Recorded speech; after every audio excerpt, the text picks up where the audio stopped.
For the following exercises, use the given information about the polynomial graph to write the equation. So we're going to do 58 and 60 here.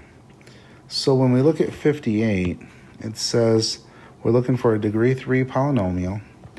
Zeros at x equals -5, x equals -2, and x equals 1. Now remember, those zeros are just the x-intercepts. And the y-intercept is 0, 6. So we're just going to put those on our graph right away. So -5. So that would be -5, 0. So that would be here. And then the next one would be -2. So that would be here, because these are x-intercepts.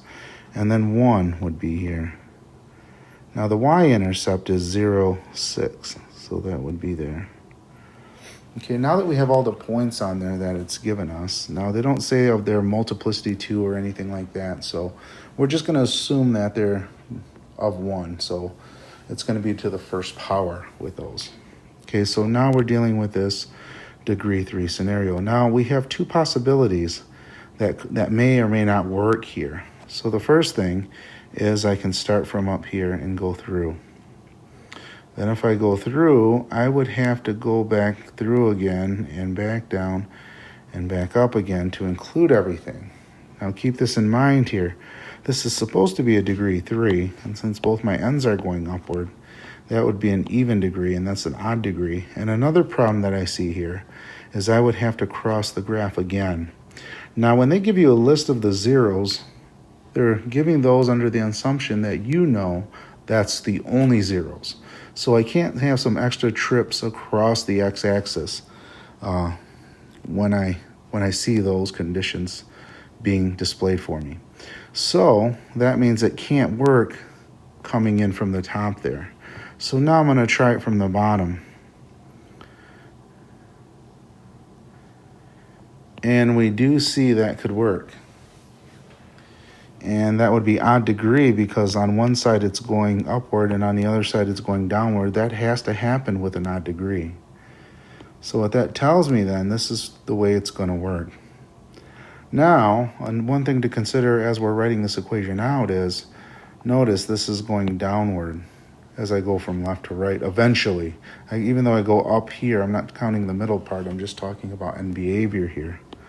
And I notice that it's going to go up to down. And if I look at a line that way, a line has a negative slope when it goes that way, which tells me I'm dealing with a negative leading coefficient. So right away, I can say f of x equals negative. And then I can put all my zeros in there. So I have my x minus 5, so that's going to be x plus 5. Because remember, I'm going to plug that -5 in there. And when I do, I get 0. So that's how that works with the factors. So then x plus 2, and then for the last one, x minus 1. Now we have one more condition here that's going to solidify what our function is, and it's this y-intercept. So the y-intercept is 0, 6. That means when I plug in 0 for x, I'm supposed to get 6 for my y value. So I'm just going to do that right here. So I'm just going to plug in my negative there, my 0 plus 5 times 0 plus 2 times 0 minus 1. And when I times all those together, I'm going to get positive 10. Now I have to be careful because I was supposed to get 6. That's what my y-intercept is. But I got a 10. So all I really have to do here is times that by 6 over 10, because when I put that over 1, those are always going to cancel. So all I really have to do is take the number I want it, divided by the number I have. And that's the number I actually can put in front of my function. And then that will give me my exact function. But this 6 over 10 I can reduce, and that reduces to 3/5. So it's a 3/5 I'm going to put in front of this function here. So that's going to result in. So that makes my function f of x equals -3/5 x plus 5 times x plus 2 times x minus 1. So there's our answer for this one. Now let's take a look at the next one. So now for number 60 here, it says degree 4, root of multiplicity 2 at x equals 4. So I'm going to put that one in right away. So 1, 2, 3, 4, so that puts it here. And then the next one says a root of multiplicity 1 at x equals 1.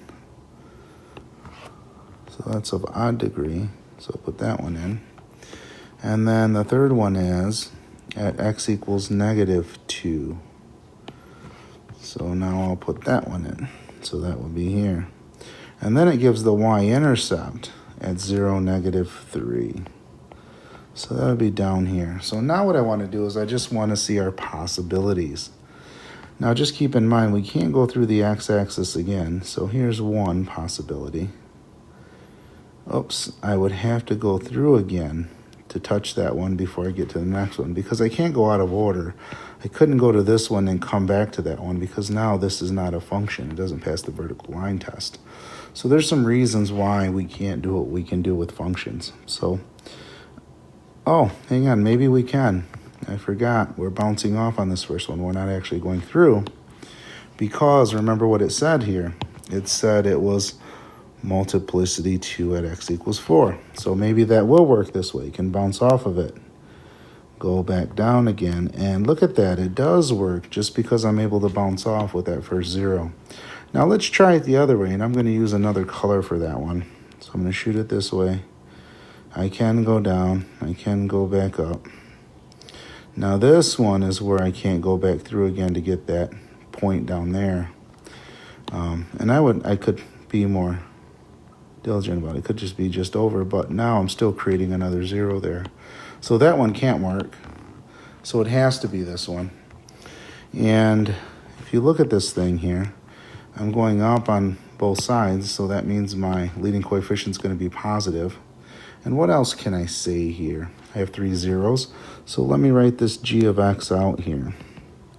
So I know it's positive, okay, so I know I'm going to have x plus 2 and x minus 1, and I'm going to have an x minus 4 squared because they said that one was that root was multiplicity 2. So that means I'm going to have a 2 there. So now I also have my intercept 0, negative 3.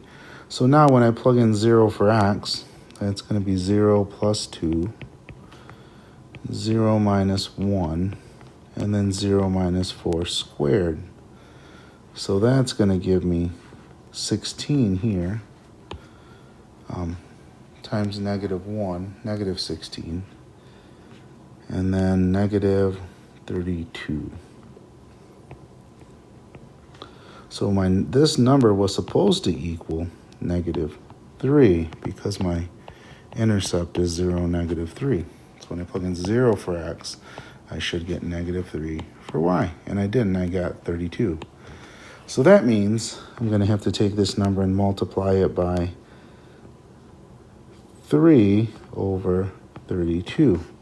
And now those would cancel. I get my negative 3 like I wanted. So that number I'm going to have to put in front of my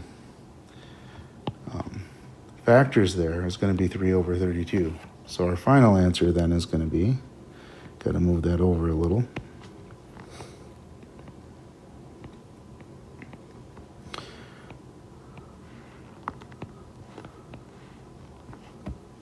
There it is. So just keep in mind, this takes playing around with it a little bit to get everything you need.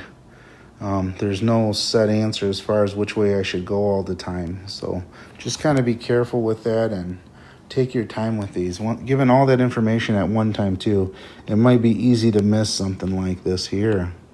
So where I was supposed to bounce off instead of go through. And as you see, I made that mistake early on too. It's one of those things that can just catch you up. So please be careful with that. Review the information as much as needed in order to draw a complete graph. And once you get that complete graph, reread it to make sure everything matches up with all the conditions they give you, especially for the test, because it'd be silly to miss a few points for that reason. All right, so there it is.